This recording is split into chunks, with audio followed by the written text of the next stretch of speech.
మీరు ఒకరినొకరు ద్వేషించుకోకండి.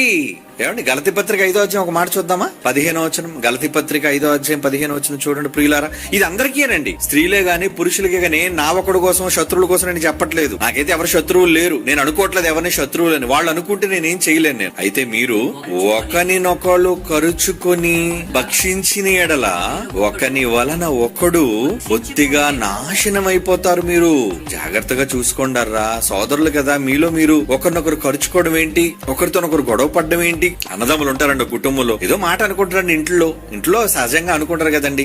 మళ్ళీ కలిసిపోతారు, ఏముంది, కలిసిపోవాలి కదా. ఎప్పటికైనా భార్యాభర్తలు ఉన్నారండి, ఇంట్లో ఏదో గొడవ వద్దు, రాత్రి తెల్లవారు లేచి ఒకరి ముఖం చూసుకుంటారు, చూసుకుని ఏం చేయాలి, మళ్ళీ మాట్లాడుకుంటారు. ఎంత గొడవ అయినా సరే కొద్ది రోజులకి ఎప్పుడొకప్పుడు కలిసిపోక తప్పదు. ఏమంటే ఎంతో మంది మన నుంచి వేరే అయిపోయిన నానా మాటలు తిట్టారు. మనం ఏమన్నది కాముగా ఉన్నాం, వచ్చారు లేదా మన దగ్గరికి, ప్రేమతో మాట్లాడారు లేదా, అంతే. సంవత్సరాలు పట్టొచ్చు, దానికి ఎదురు చూద్దాం.